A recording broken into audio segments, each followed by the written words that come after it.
The horse from lot 17 went unnoticed for hours. No one even raised a paddle. Some whispered, others laughed. But when that simple cowboy stepped forward and said just one sentence, the entire auction froze and silence took over the place.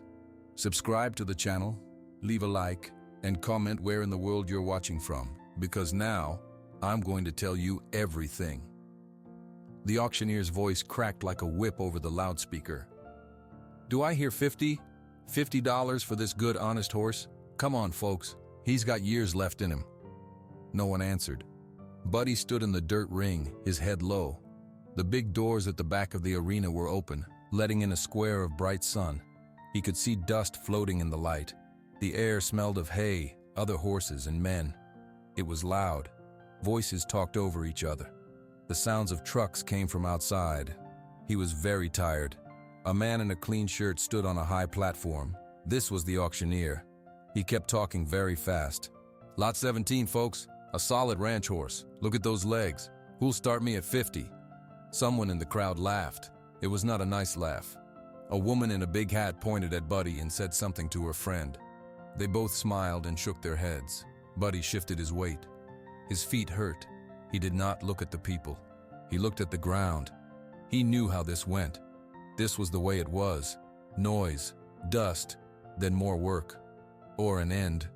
Hours had passed like this. Big, shiny horses had come in before him. Their coats looked like wet stones. People yelled numbers.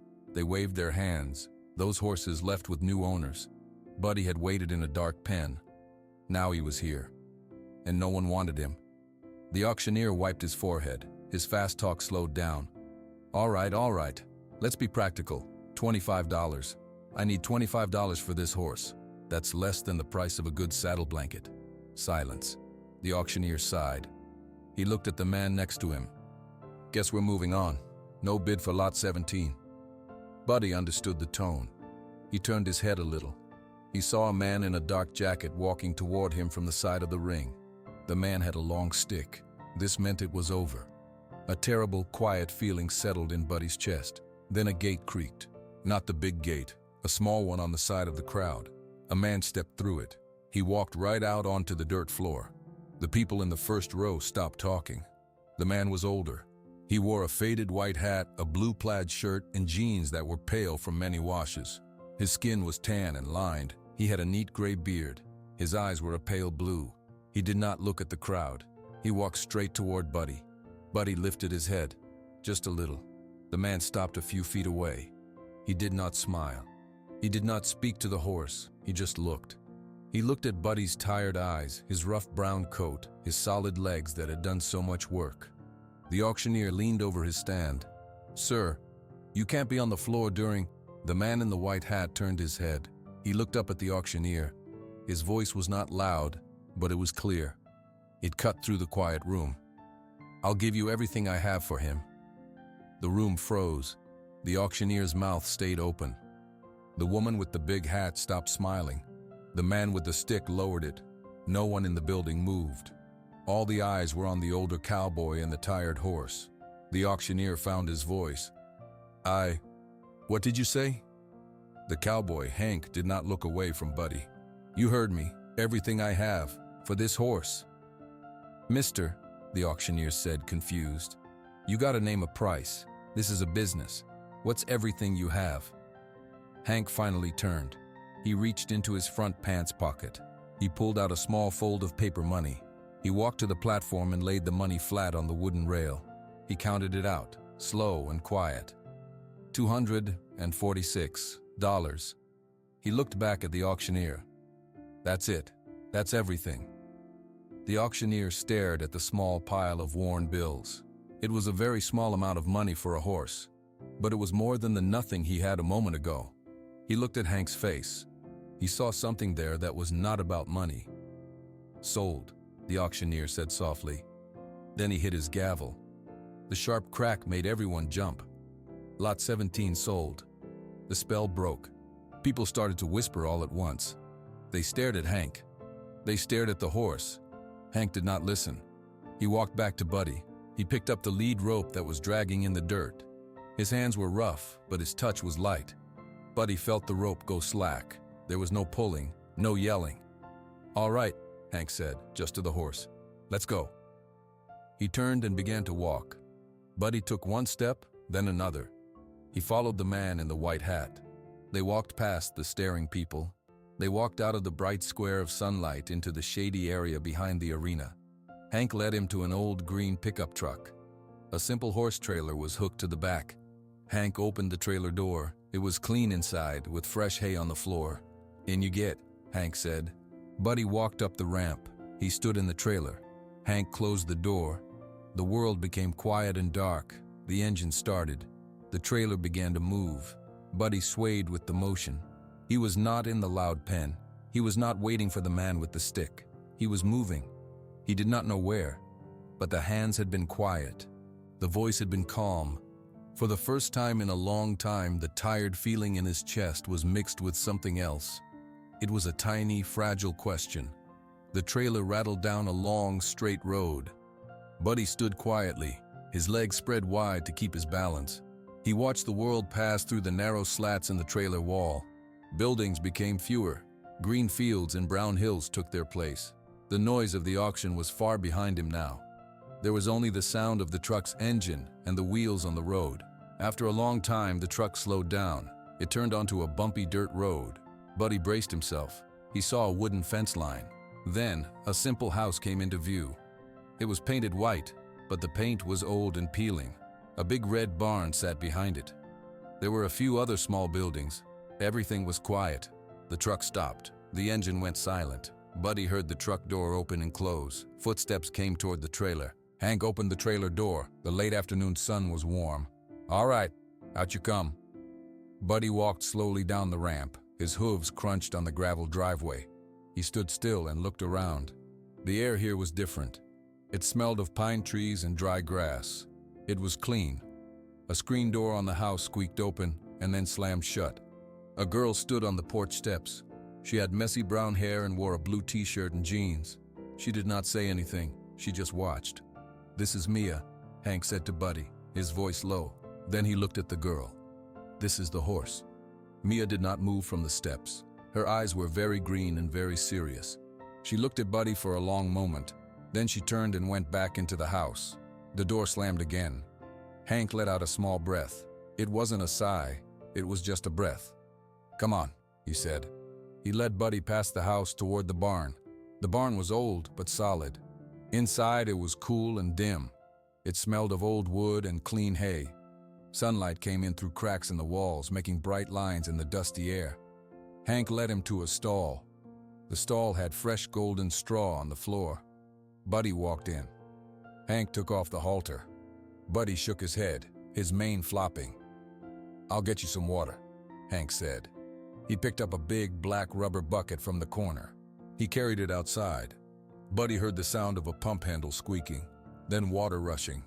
Hank came back with the bucket, full and dripping. He placed it in the corner of the stall. Buddy lowered his head and drank. The water was cold and good. Next, Hank forked some hay from a big stack and put it in a net inside the stall. The hay was sweet and dry. Buddy took a bite. He chewed slowly. He watched Hank. Hank found a brush on a shelf. He opened the stall door and stepped inside. He started to brush Buddy's neck. His strokes were firm and steady. They brushed away the dust and dirt from the auction. For the first time in a long time, no one was in a hurry. Buddy closed his eyes. The gentle scratching of the brush felt good on his itchy coat. Hank did not talk. He just worked. He brushed the neck, the shoulders, the back. He was careful around the old harness marks. Buddy began to relax. His head lowered a little, not from tiredness, but from comfort. When he was done, Hank patted Buddy's shoulder. "You'll do," he said. He left the stall and latched the door. He walked out of the barn and toward the house. Buddy stood in the quiet stall. He ate more hay. He listened. He heard a bird singing outside. He heard the wind in the trees. He did not hear shouting men or loud trucks. The deep, tired feeling in his bones began to soften, just a little. Inside the house, Hank washed his hands at the kitchen sink. He looked out the window. He could see the barn. Mia was at the kitchen table. A school notebook and a pencil were in front of her. She was not doing schoolwork. She was drawing. Hank dried his hands. "I made a deal at the auction," he said. Mia kept drawing. She did not look up. He was the last one. No one else wanted him. Hank opened a cupboard. He took out 2 plates. "I had the money from the last cattle sale. I used all of it." Mia's pencil stopped. She looked up at him. Her eyes were wide. She picked up her pencil and wrote something on the corner of her paper. She turned it so he could see. Asterisk. "All of it?" Hank nodded. "All of it." Mia stared at him. She wrote another word. Asterisk. "Why?" Asterisk. Hank looked out the window again. He could not see the horse from here. "I don't know," he said honestly. "It seemed like the thing to do." He started to make dinner. He opened a can of beans. He fried some eggs. Mia went back to her drawing. The only sounds were the food cooking and the scratch of her pencil. Later, they ate at the table without talking. After dinner, Mia went to her room. Hank washed the dishes. He looked at the small stack of bills he had left in a kitchen drawer. It was very small. He put the money back and closed the drawer. He went outside. The sky was dark now, full of stars. Crickets chirped in the grass. He walked to the barn. Inside, he could hear the soft sound of the horse chewing hay. He looked over the stall door. Buddy was lying down in the straw, his legs folded under him. His eyes were half closed. He was peaceful. Hank watched him for a minute. "I hope you were worth it, Buddy," he whispered. He turned off the barn light and walked back to the quiet house. In her room, Mia looked out her window at the dark barn. She wondered about the tired brown horse. She wondered why her father would spend his last money on him. She finished her drawing. It was a picture of a horse with its head down, standing alone. In the barn, Buddy listened to the man's footsteps fade away. He heard the call of an owl far away. He rested his head on the straw. This place was quiet. The hands here were gentle. For the first night in a very long time, he was not afraid of what the next day would bring. He slept. The next morning, Mia sat on the top rail of the fence near the barn. She had her notebook. She watched. Hank led Buddy out of the stall and into the small corral. He took off the halter. Buddy walked to the middle of the corral. He stood still. He lifted his nose to smell the air. Hank leaned on the fence a few feet away from Mia. He needs to move around, get used to the place. Mia did not react. Her eyes followed the horse. Buddy took a few slow steps. He walked to the fence on the far side. Then he turned and walked back. He was not nervous. He was just looking. He saw the girl on the fence. He stopped and looked at her. Mia looked back. She did not smile. She did not look away. Buddy's ears swiveled forward. He took one step toward her, then another. He walked slowly across the corral until he was standing right in front of her. He was close enough for her to touch. Mia held very still. Her pencil was frozen over the paper. Buddy lowered his head. He sniffed the wooden rail near her leg. Then he sniffed the air near her hand. His breath was warm. Hank watched. He did not say anything. Slowly, Mia put her pencil down. She held out her hand, her fingers curled softly. Buddy moved his nose closer. He smelled her skin. He remembered a smell like this from long, long ago. A small hand offering a piece of apple. A kind voice. The memory was quiet and good. He let his nose rest against her fingers for a second. Then he stepped back. Mia let out a breath she didn't know she was holding. She picked up her pencil again. She started to draw. Days passed. Every afternoon, Mia went to the fence. Buddy started to wait for her. When he saw her come out of the house, he would walk to the fence line. One day, she did not just sit on the fence. She unlatched the corral gate and walked inside.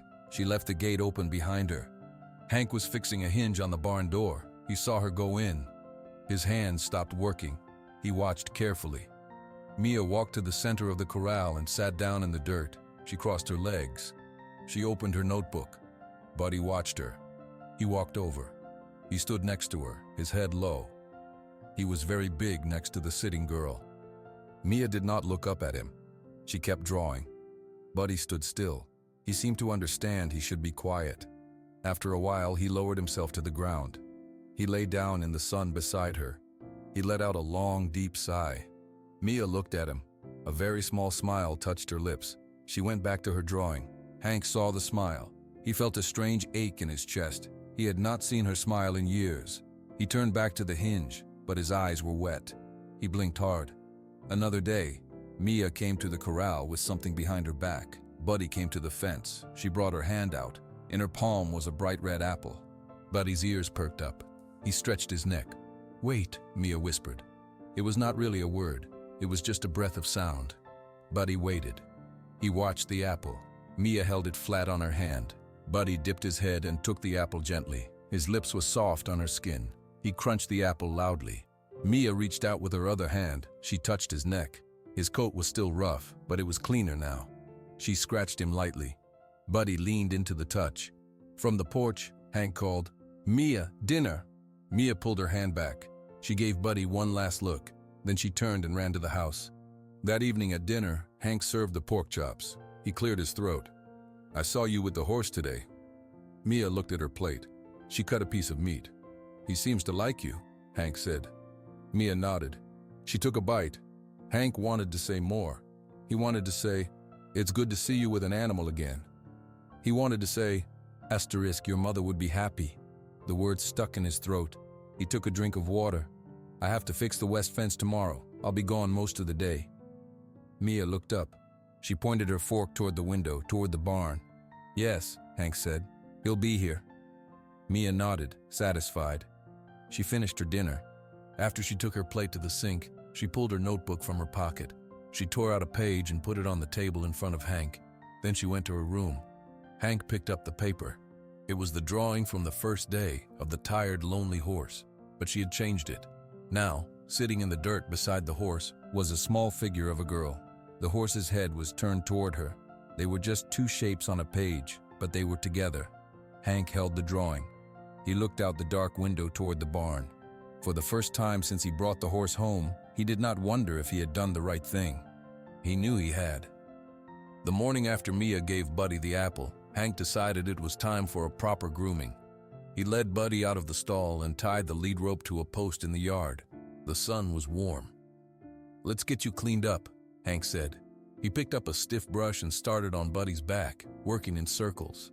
Dust and loose hair flew off in clouds. Buddy stood patiently, his eyes half closed.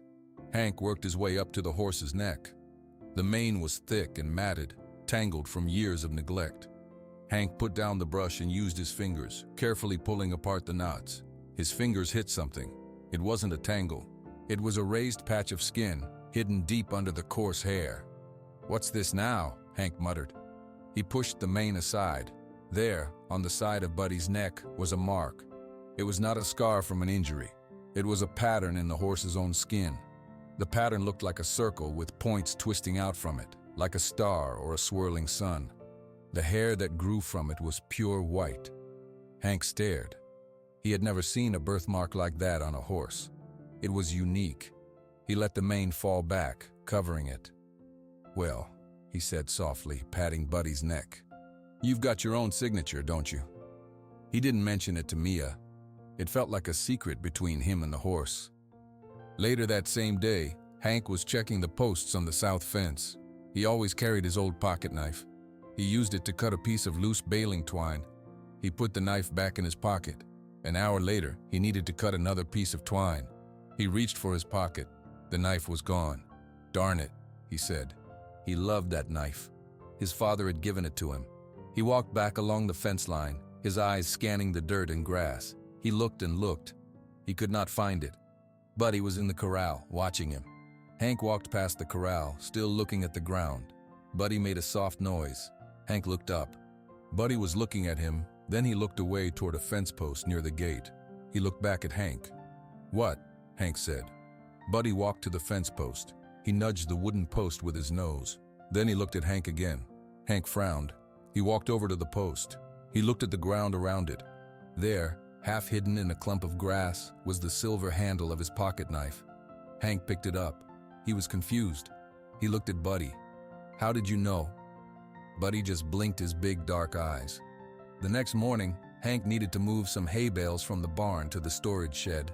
The shed door was held shut by a simple metal latch. It was a loop of metal that dropped over a hook. Hank carried 2 bales into the shed. He came out for more. When he came back, the shed door was open. "I know I closed that," he said to himself. He closed the latch and went back to work. A few minutes later, he came out of the barn with another bale. The shed door was open again. This time he stopped. He stood still and watched. Buddy was loose in the yard. He walked over to the shed door. He lowered his head. He used his lips and teeth to gently lift the metal loop off the hook. The latch came free. The door swung open a few inches. Hank dropped the hay bale. "Well, I'll be." Buddy looked at him. He didn't try to go inside the shed. He just stood there, as if he had simply solved a puzzle. "You opened that," Hank said. "You know how a latch works." That evening, Hank was quiet at dinner. Mia kept looking at him. Finally, she wrote on her notepad and slid it over. "What's wrong?" "Nothing's wrong," Hank said. "It's just that horse, Buddy." Mia's eyes got worried. She wrote faster. "Asterisk, is he sick?" No, he's not sick." Hank leaned forward on the table. "He's smart, Mia. Really smart." Mia tilted her head. "Today he found my knife. I lost it. He showed me where it was. And he knows how to open the latch on the shed door. He opened it twice." A slow smile spread across Mia's face. She wrote one word. "Asterisk." "Really?" "Asterisk." "Really," Hank said. "And there's something else." He paused, wondering if he should tell her. "He has a mark, under his mane, a special one, like a swirly star." Mia's eyes lit up. She pointed to herself, then toward the barn. "You want to see it?" Hank asked. She nodded eagerly. "All right, after dinner."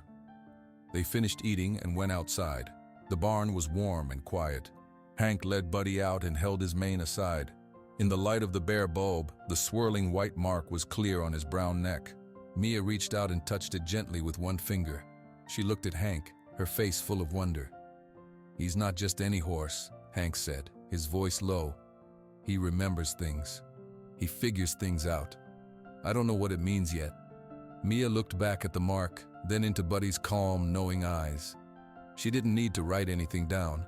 Her face said it all. She knew it too. A week passed. The secret of Buddy's mark and his smart behavior stayed on the ranch. Hank felt a new kind of peace as he worked. He would look over and see Mia sitting in the corral, drawing while Buddy stood guard beside her. The horse's coat was starting to shine. One afternoon, a different sound broke the quiet. It was the sound of a big, clean truck coming too fast up the dirt road. It kicked up a cloud of dust. Hank was near the barn, oiling a harness. He stopped and watched the truck park in front of his house. It was black and shiny. A man got out. He was a large man. He wore a crisp new cowboy shirt and jeans that looked like they had never seen real work. His boots were an unusual speckled leather. His face was red, and he had a smile that showed too many teeth. "Hello there," the man called, his voice too loud for the quiet yard. He walked toward Hank, his hand out. "You must be Hank Thompson. I'm Clayton Reeves, from up near Billings, Montana." Hank wiped his hand on his pants and shook Clayton's hand briefly. The man's grip was tight, trying to be strong. "What can I do for you, Mr. Reeves?" Clayton kept the smile on his face. He looked around the ranch, his eyes moving quickly over the old house, the solid barn. "Just passing through. Heard an interesting story at the feed store in Laramie. Story about a man who bought a horse at the Cheyenne auction. A real underdog story. I love those." Hank said nothing. He waited. "See," Clayton continued. "The thing is, that story sounded real familiar. I sold a horse to that auction. Brown horse. Nothing special. Had a little stumble, hurt his leg. I figured he was done for. But the story I heard, well, it said this horse was something else. Smart. Maybe even special." Hank's pale blue eyes were steady. "Your point?" Clayton's smile softened, like he was sharing a secret. "My point is, I think I made a mistake. A man can admit when he's wrong. I shouldn't have let that horse go. I'd like to buy him back. Make it right. I'll give you double what you paid. Let's call it $500. That's a nice profit for you." From the corner of his eye, Hank saw Mia come out of the house and stand on the porch. She was listening. "The horse isn't for sale," Hank said. His voice was flat. Clayton's smile didn't move, but his eyes changed. They got colder. "Now, Hank, be reasonable. He's just a horse. You've got a nice little place here. I'm sure you could use the money." "I said he's not for sale." Clayton took a step closer. He dropped a friendly tone. I don't think you understand. That's my horse. You just got him because of an auction error. I'm being polite. I'm offering you good money. Hank did not step back. You sold him. I bought him. He's mine now. The deal is done. The two men stared at each other. The only sound was the wind in the grass. Finally, Clayton Reeves nodded slowly. The fake smile was completely gone. Okay, I see how it is. You're a stubborn man. But let me tell you something. A man like me doesn't like to lose. Not his property and not a business opportunity. What business opportunity? Hank asked. Clayton just shook his head. You have a nice day, Hank. You and your daughter. He said the last word while looking straight at Mia on the porch. It did not sound friendly. He turned and walked back to his shiny truck. He got in and drove away, spinning his tires in the gravel. Hank walked over to the porch. Mia's face was pale. She held her notebook tight against her chest. Go inside, Mia, Hank said, his voice gentle but firm. She wrote quickly and showed him the page. Asterisk. Who was that? That, Hank said, watching the dust cloud from the truck disappear down the road, was the man who used to own Buddy. He wants him back. Mia's eyes filled with fear. She shook her head violently. He's not getting him, Hank said. But I want you to promise me something. From now on, you stay close to the house. You don't go walking off, you understand? If I'm not with you, you stay where I can see you. Mia nodded, her knuckles white on her notebook. That night, Hank checked all the doors on the house and the barn twice. He lay in bed, but did not sleep. He listened to the sounds of the night. Out in the barn, Buddy was also awake. He stood in his stall, his ears pointed forward. He had smelled the man on the wind. He remembered that smell. Diesel fuel, expensive cologne, and anger. It was the smell of his old life, the smell of hard hands and impatience. Then, he heard a new sound. A car engine, very quiet, rolling to a stop on the main road far from the house. No doors opened, no lights came on. Buddy let out a low, warning breath. He paced once in his stall. He was not just a tired horse anymore. He knew trouble had found them. Hank was up before the sun. He had slept only a little. He made coffee and drank a cup standing at the kitchen window, watching the dark shapes of the barn and the fences slowly become clear in the morning light. He went outside to start his morning check of the perimeter. He walked the fence line on the east side of his property, where his small herd of cattle grazed. The wire was tight and straight. He walked further. Then he stopped. A long section of fence about 20 feet was lying on the ground. The wooden posts were still standing, but the wire between them had been cut clean through with bolt cutters. The cut ends were sharp and shiny. Hank knelt down. He looked at the dirt. There were boot prints, more than one set, and tire tracks from a vehicle that had driven right up to the fence line on the other side. His cattle could have wandered out. They could have been hit by a car on the road or stolen. He felt a cold anger settle in his stomach. This was not an accident. This was a message. He went back to the barn for his tools. He worked in silence, splicing the wire back together, pulling it tight with a fence puller. The work took over an hour. Mia came out and stood watching him. She saw the cut wire. Her face was serious. When he finished, Hank gathered the tools. Stay near the house today, Mia. Right near it. She nodded. They ate lunch in silence. Hank kept looking out the window. In the afternoon, another truck came up the road. This one was an old beat-up pickup. It stopped in the yard. A man got out. He was very big, with thick arms and a shaved head. He did not smile. Hank walked out to meet him, stopping a few feet away. You Hank? The big man asked. I am. The boss sent me. Mr. Reeves, he wants to make you one last offer. $1,000 for the horse. Cash. Hank shook his head. The horse is not for sale. Tell your boss that. The big man took a step forward. He looked past Hank at the house. He saw Mia's face in the window. It's a lonely place out here, a long way from town. Bad things can happen on lonely ranches, fires, sick animals, all sorts of accidents. Hank's jaw tightened. Are you threatening my family? I'm just talking about how things are, the man said. He smiled, but it was not a nice smile. $1,000 is a lot of money. You should take it, for your daughter's sake. Hank took a step forward now, closing the distance between them. His voice was low and hard. You get off my land, right now, and you tell Reeves the horse stays. If you or any of his men set foot on my grass again, you'll regret it. The big man's smile faded. He looked Hank up and down like he was measuring him. He seemed to decide Hank was serious. He spat on the ground near Hank's boot. "Suit yourself, old man." He got in his truck and drove away. Hank walked back to the house. His hands were shaking, but not from fear, from rage. Mia was waiting at the kitchen table. She pushed a note toward him. Asterisk, "We should call the police." Hank sat down. "And tell them what? A man offered to buy Buddy? Another man talked about accidents? They didn't do anything the police can arrest them for. Not yet." Mia wrote again, her handwriting fast and slanted. Asterisk, "They cut the fence." "They did. But we can't prove who did it. The police need proof. They need to see a crime happen." He rubbed his face. "This is how men like Reeves work. They scare you first. They make you feel alone." Mia looked terrified. She wrote one word. Asterisk what? Asterisk, "What do we do?" Hank finished for her. He stood up. "We get ready." He went into his bedroom. He opened the closet. From the top shelf, he took down a long wooden case. He brought it to the kitchen table and opened it. Inside was an old rifle. He took it out and began to clean it, his movements slow and precise. Mia watched, her eyes huge. "This was my grandfather's," Hank said, not looking up. "I haven't needed it in a long time." He finished cleaning it and loaded 5 bullets into the magazine. "I don't want to use it, but I will to protect what's mine, to protect you." He leaned the rifle against the wall by the back door. He looked at Mia. "You will not go outside alone. You will sleep in my room tonight. We will lock all the doors. Do you understand?" Mia nodded. She was not crying. She looked as determined as her father. That night, Hank moved a chair to the kitchen window. He sat where he could see the barn and the yard. The rifle was across his lap. In a room, Mia lay awake, listening to every sound. In the barn, Buddy stood awake in his stall, his ears tracking every rustle in the night. The quiet ranch was no longer just a home. It was a place they were all prepared to defend.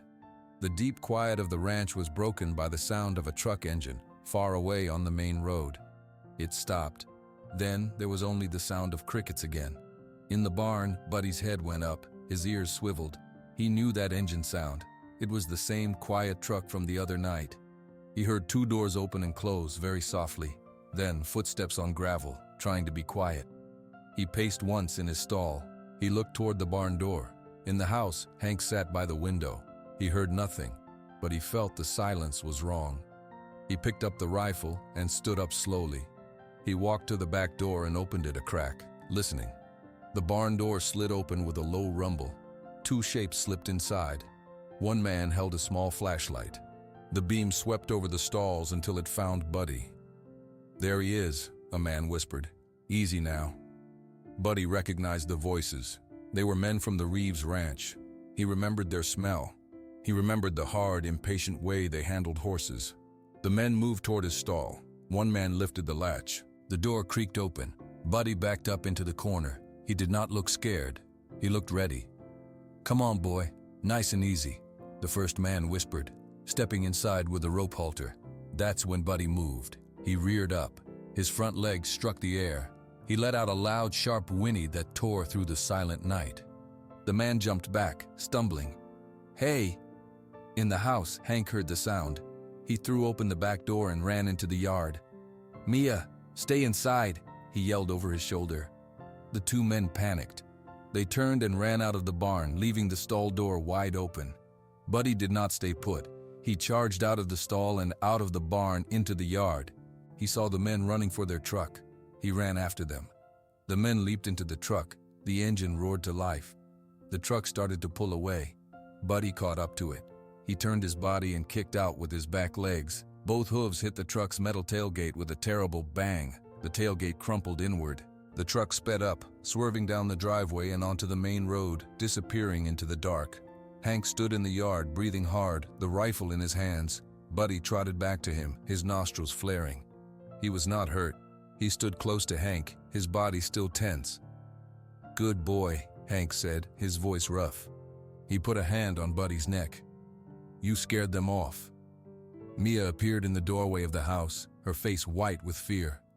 "It's okay," Hank called to her. "They're gone." Buddy chased them off. He led Buddy back into the barn and checked him over. He was fine. Hank latched the stall door firmly. "You rest now." The next morning, in the daylight, Hank went to look at the driveway. He found the deep tire tracks where the truck had spun its wheels. He followed them. They led not toward the main road, but off to the side, into a grove of trees on the edge of his property. Buddy watched from the corral. He made a soft noise. When Hank looked over, Buddy nudged the corral gate. "You want to show me something?" Hank asked. He opened the gate. Buddy walked out and went straight to the tire tracks. He started walking, following the tracks. Hank followed him. Buddy led him through the trees. He remembered the path from the night before. His memory was perfect. He walked for 10 minutes until they came to a small, hidden clearing. The grass was flattened where the truck had parked and waited. Hank looked around. He saw empty beer cans. He saw footprints. Then, near a tree stump, he saw a crumpled red and white packet. He picked it up. It was a pack of cigarettes. The brand was not common around Laramie. He turned it over. On the back, in small print, it said, "Made in Montana." Hank stared at the packet. He looked at Buddy. The horse was watching him, his dark eyes calm and knowing. "You led me right to it," Hank whispered. "You remembered." He put the cigarette packet in his pocket. It was not much, but it was something. It was a link to Montana, to Clayton Reeves. Now he had a piece of proof. He walked back to the house with Buddy beside him. Mia was waiting on the porch. Hank showed her the crumpled packet. "Buddy showed me where they hid," he said. He remembered the way, and he found this. Mia took the packet. She looked at the words, "Made in Montana." She looked at Buddy with pure wonder. Then she looked at her father, her eyes asking a clear question. Asterisk, what now? "Now," Hank said, looking at the distant mountains. "We know for sure who we're dealing with, and we have something to show the sheriff if we need to. But men like Reeves, they don't stop with a scare. He wanted Buddy bad enough to send thieves in the night. He'll want him even more now." He looked at Mia and then at the horse. Buddy stood between them, a solid brown guardian. The threat was clearer than ever, but so was their determination. They were all in this together. 2 days after finding the cigarette pack, Hank saw a strange truck parked on the county road, just watching the ranch. He knew they were out of time. He found Mia in the corral with Buddy. "We're leaving for a few days. Go pack a bag, warm clothes, food for 3 days." Mia's eyes filled with questions, but she ran to the house. Hank saddled Buddy. He put blankets and supplies in saddlebags. He loaded his rifle. When Mia came out with her backpack, he helped her up onto Buddy's back behind the saddle. Then he climbed up in front. "Where?" Mia whispered in his ear. It was the first sound she had made in days. "The high country," Hank said. "The old mining trails. They won't know where to look." They rode away from the ranch, heading west into the foothills. Buddy moved with strong, steady steps. He knew they were leaving trouble behind, but he could feel the tension in Hank's body. The horse was alert, his ears constantly moving. They rode for hours, climbing higher. The trees got thinner, the air got cooler. Hank found a small, hidden meadow with a creek and decided to make camp. They ate a quiet dinner. Hank did not build a fire. That night, the wind changed. It began to howl through the pines. The sky, which had been clear, filled with thick black clouds. "A storm's coming," Hank said, his voice grim.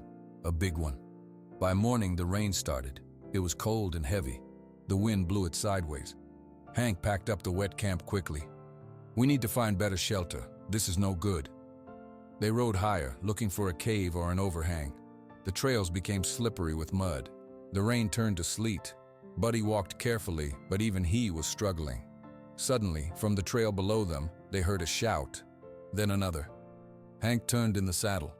Through the sheets of rain, he saw 3 men on horses. They were following their trail. One of them was the big man with the shaved head. "They found us," Hank said. He urged Buddy forward. "Go, boy." Buddy broke into a fast trot, then a careful run. Mia held onto Hank's coat, her face buried against his back. The trail narrowed, winding up the side of a steep cliff. On one side was rock, on the other side, a sharp drop. They rounded a bend, and Hank pulled Buddy to a stop. The trail ended. They were on a small, rocky ledge. There was nowhere to go. The cliff face rose straight up behind them. The drop was in front of them. The only way out was the way they came in, and the three men were now blocking that way. They stopped their horses at the entrance to the ledge. The big man smiled a mean smile. "End of the line, Thompson. Hand over the horse."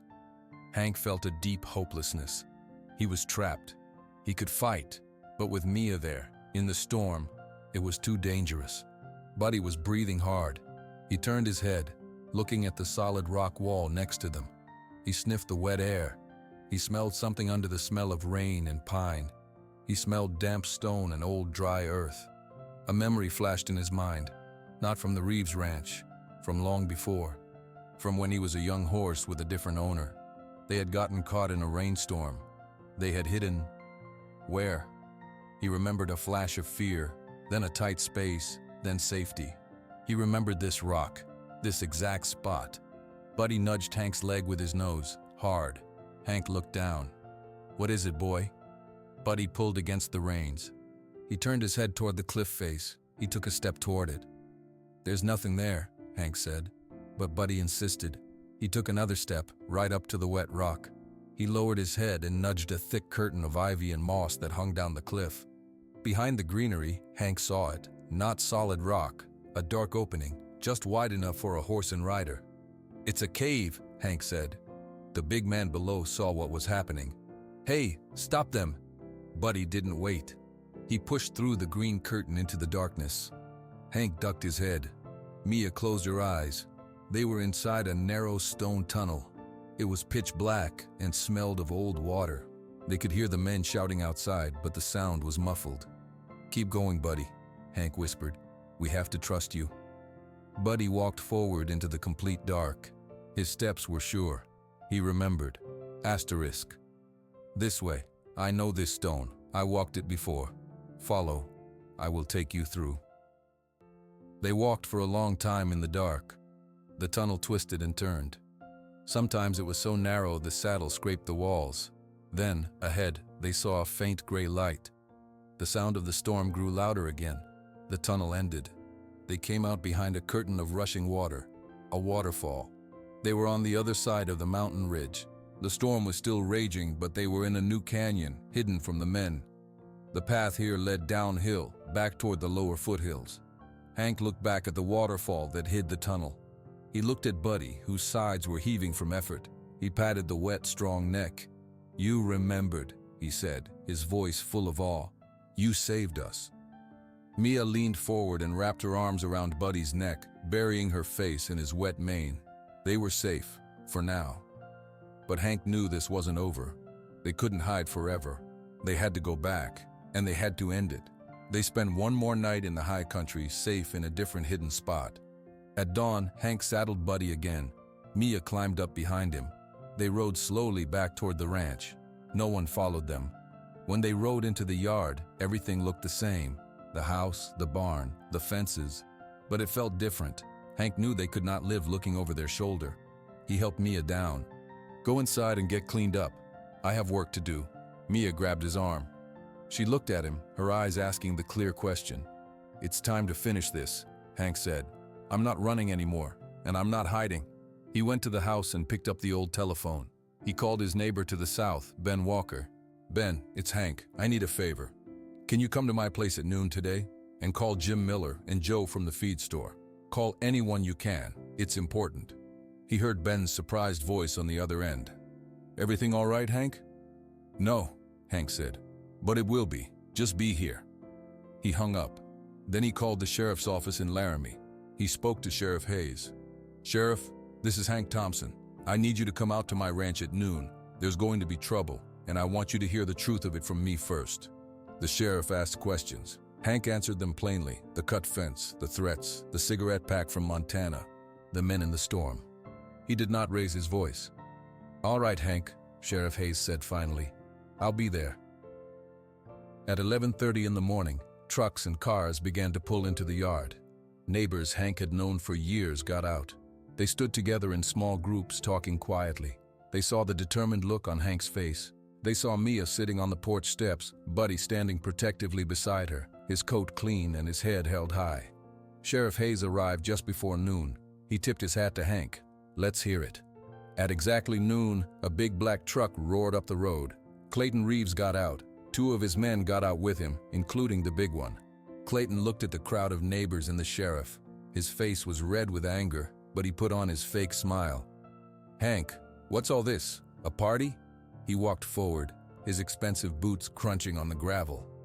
Hank stepped away from the crowd to meet him. "It's an end, Reeves." Clayton laughed, a loud, hollow sound. "An end to what? Your stubbornness? Just give me the horse. This is silly." Hank turned his back on Clayton. He walked to the middle of the yard and faced his neighbors and the sheriff. He took a deep breath. This was not easy for him. He was a man of action, not words, but he spoke, and his voice was clear and strong. "This man," Hank said, pointing at Clayton, "sold this horse at auction because he thought he was worthless. I bought him. The horse is mine." But then Reeves heard a story. He heard this horse was smart. He thinks he can use that intelligence to make money in secret horse gambling, illegal gambling. The crowd murmured. Clayton's smile vanished. "That's a lie." Hank kept talking. He held up the cigarette pack. "He sent his men to scare me. They cut my east fence." He pointed to the repaired section. "They threatened my daughter. They tried to steal this horse at night. Buddy here chased them off and showed me where they hid. This pack was there. It's from Montana." Sheriff Hayes took the pack and looked at it. 2 days ago," Hank continued, "his men chased me, my daughter, and this horse into the high mountains in a storm. They trapped us on a ledge. They meant to take the horse or see us hurt. We only escaped because this horse remembered a path no one else knew." Clayton waved his hands. "He's making up stories. The horse is mine. He stole it." "Then why did you sell him?" a neighbor, Ben Walker, called out. "If he's so valuable, why'd you let him go for auction money?" Clayton sputtered. "I made a mistake." Hank looked straight at Clayton's two men. The big man looked at the ground. The other one shifted his weight nervously. "Your men know the truth," Hank said. "They did your dirty work. They were on that mountain in the storm. Ask them." All eyes turned to the two men. The sheriff stepped toward them. "Is that true? Did you pursue this man and his child into the mountains with hostile intent?" The big man clenched his jaw. The smaller one looked terrified. He looked at the crowd of grim-faced neighbors. He looked at the sheriff. "It's true," the smaller man whispered. "Clayton told us to get the horse back no matter what. He said its brain was worth a fortune in the right circles. He said the old man didn't matter." A ripple of anger went through the crowd. Clayton Reeves's face went from red to purple. "You idiot!" he screamed at his man. He turned to Hank, his finger pointing. "This is my property. You are a thief." "No," Sheriff Hayes said, his voice firm. He walked over to Clayton. "The bill of sale from the auction is legal. The horse belongs to Hank Thompson. But you, Mr. Reeves, conspiracy to commit theft, trespassing, criminal threats, endangerment of a child. I think you'd better come with me." "You can't do this," Clayton yelled. "I am Clayton Reeves." "You're under arrest," the sheriff said calmly. He took Clayton by the arm. He nodded to his deputy, who led the two other men to the patrol car. The crowd watched in silence as Clayton Reeves was put into the back of the sheriff's car. He was still shouting as they drove away. When the car was gone, the silence was deep and complete. Hank looked at the faces of his neighbors. He gave a single, small nod. "Thank you for coming." One by one, the neighbors came up to him. They patted his shoulder. They nodded at Mia. They looked at Buddy with respect. Then they got in their trucks and left. Hank, Mia, and Buddy were alone in the yard again. The sun was high and warm. The threat was gone. Life on the Thompson ranch settled into a new kind of quiet. It was not the tense quiet of waiting for trouble. It was the quiet of peace. The sheriff had taken Clayton Reeves away. The two hired men had left the state. No more strange trucks appeared on the road. Buddy's coat, with daily brushing and good food, became soft and shiny. His brown color looked rich in the sun. He no longer stood with his head low. He carried it high, his ears alert, watching over his home. One morning, Hank needed to move the small herd to a new pasture. He opened the gate. The cows lumbered out, but one young calf got confused. It ran the wrong way, back toward the barn. "Not again," Hank said, starting to walk after it, but Buddy was already moving. He trotted past Hank. He did not chase the calf. He walked a wide circle around it, guiding it gently with his presence. He remembered where the other cows had gone. He nudged the calf with his nose until it turned around. Then Buddy walked behind it, herding it calmly toward the right pasture and its mother. Hank watched, his hands on his hips. "Well, I'll be," he said, a smile touching his lips. "You're a better cowboy than I am." Another time, Hank lost his favorite hammer in the tall grass near the tool shed. He looked for 15 minutes. Mia, who was sitting on the fence drawing, pointed at Buddy. Hank looked. Buddy was standing by the shed door, staring at a rain barrel. He looked at Hank, then back at the barrel. Hank walked over. The hammer was lying in the grass next to the barrel. "You saw it, didn't you?" Hank said, picking up the tool. "You remembered me using it here yesterday." Buddy blew out a soft breath. The afternoons were the best. After her schoolwork, Mia would go to the corral. Buddy would amble over to meet her. She would brush him, or just sit in the grass while he grazed nearby. They shared a silence that was full of understanding, not emptiness. One such afternoon, the sun was warm.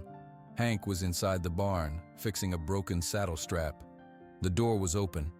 He could see Mia on the top rail of the corral fence. Buddy stood beside her, his head close to her leg. Hank worked quietly. Then, he heard something. A sound he had not heard in years. It was a voice. Soft, a little rough from lack of use, but clear. He dropped the strap. He moved slowly to the barn door, not making a sound. Mia was stroking Buddy's forehead. She was looking right into his dark, patient eyes. "You're the best listener," she said. Her voice was a whisper, but it carried on the still air. "Thank you for staying." Hank stopped breathing. He felt a sharp ache in his chest, like his heart was cracking open. Tears flooded his eyes, blurring the image of his daughter and the horse. Buddy nudged Mia's hand with his nose as if he understood every word. Mia leaned forward and put her arms around Buddy's neck in a hug. Hank stepped out of the barn. He walked slowly toward the corral, his boots making soft sounds in the dirt. Mia heard him. She turned her head. She saw the tears on his face. For a second, she looked scared. Then she saw his expression. It was not sadness. It was pure, overwhelming love. Hank reached the fence. He didn't know what to say. All the words he had locked away for years were stuck, so he did what he knew how to do. He opened the gate, walked in, and put his arm around his daughter's shoulders. He pulled her close against his side. Mia leaned into him. She rested her head against his chest. Buddy stood solidly beside them both, a warm, living pillar. After a long moment, Hank found his voice. It was thick with emotion. "I'm glad he stayed too, Mia." He looked over his daughter's head at the horse. Buddy met his gaze. In that moment, Hank understood. He hadn't just saved a horse from a bad end. This horse had saved them. Buddy's quiet strength had brought Mia's voice back. His loyalty had shown Hank how to fight for his family. His gentle heart had mended their broken home. They were not just a man, a girl, and a horse anymore. They were a family. A family built on quiet actions, on memory, on patience, and on a love that did not need fancy words. It just was. The sun began to set, painting the sky in colors of orange and pink.